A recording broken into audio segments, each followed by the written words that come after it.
ये कहानी किसी राज्य को जीतने की नहीं, बल्कि पता है किसकी है? खुद को जीतने की। ये उस सबसे बड़ी जीत के रास्ते की कहानी है जो हमें महावीर ने दिखाई। चलिए मेरे साथ चलिए समय में थोड़ा पीछे, लगभग 2600 साल पहले, जब भारत की धरती एक बहुत बड़ी वैचारिक क्रांति के लिए तैयार हो रही थी। और उसी दौर में ना एक ऐसी आत्मा ने जन्म लिया जिसने दुनिया को सिखाया कि सबसे बड़ी लड़ाई किसी साम्राज्य के लिए नहीं, बल्कि अपनी ही इच्छाओं और इंद्रियों के खिलाफ लड़ी जाती है। जी हां, वो थे भगवान महावीर स्वामी। तो बात है 599 ईसा पूर्व की। वैशाली के पास कुंडलपुर के एक राजघराने में उनका जन्म हुआ। अब सोचिए, ये वो समय था जब समाज जन्म और कर्मकांडों की जंजीरों में जकड़ा हुआ था। और ऐसे में एक राजकुमार पैदा हुआ जो इन सारी जंजीरों को तोड़ने वाला था। उनके पिता थे राजा सिद्धार्थ और मां थी रानी त्रिशला। उनका बचपन सोने चांदी के महलों में बीता, जहां हर सुख, हर सुविधा उनके कदमों में थी। लेकिन इतनी शानो शौकत के बीच भी वर्धमान, हाँ यही था महावीर के बचपन का नाम, वो बिल्कुल अलग थे। असाधारण रूप से शांत और करुणा से भरे हुए। उनकी आंखों में हर जीव के लिए एक गहरी संवेदना थी, जो उस जमाने के लिए सच कहूं तो एक क्रांतिकारी सोच थी। और बस यही वजह थी कि महल की ऊंची ऊंची दीवारें और राजसी सुख सुविधाएं उनके अंदर उठ रहे सवालों को कैद नहीं कर सकीं। सवाल क्या थे? सवाल थे, ये जीवन क्या है? आखिर दुख का कारण क्या है? और इससे मुक्ति का रास्ता क्या है?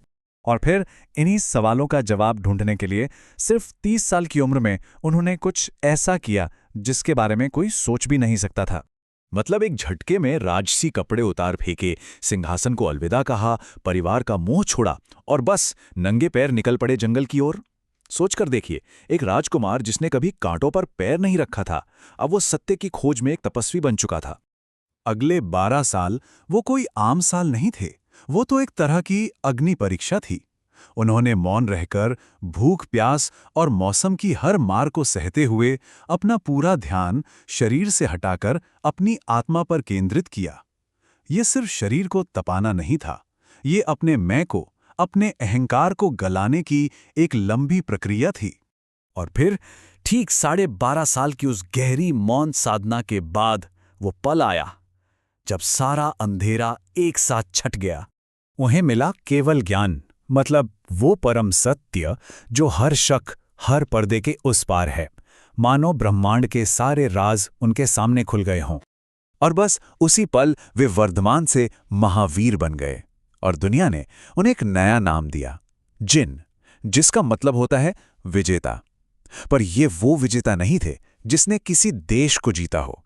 ये वो विजेता थे जिसने अपने मन के भीतरी दुश्मनों, क्रोध, मान, माया और लोभ को जीत लिया था। अब इस परम ज्ञान को पाने के बाद उन्होंने इसे सिर्फ अपने तक नहीं रखा। उन्होंने अपनी बाकी की जिंदगी दुनिया को वो रास्ता दिखाने में लगा दी। उन्होंने दुनिया को दिए आत्मविजय के 5 महाव्रत। ये थे अहिंसा, सत्य, अस्तेय यानी चोरी न करना, ब्रह्मचर्य और अपरिग्रह यानी जरूरत से ज्यादा इकट्ठा ना करना। देखिए, ये सिर्फ नियम नहीं थे, ये उस समय के समाज की सोच पर एक सीधी चोट थे। और इनमें सबसे ऊपर थी अहिंसा। सोचिए, एक ऐसा दौर जहां यज्ञ में पशु बलि बहुत आम बात थी, तब महावीर ने खड़े होकर कहा कि मन से, वचन से या कर्म से किसी भी जीव को तकलीफ देना ही सबसे बड़ा पाप है। और सत्य, सत्य का मतलब सिर्फ ये नहीं था कि झूठ मत बोलो। इसका मतलब था कि कड़वे सच को भी पूरी शांति और विनम्रता के साथ अपनाना और कहना।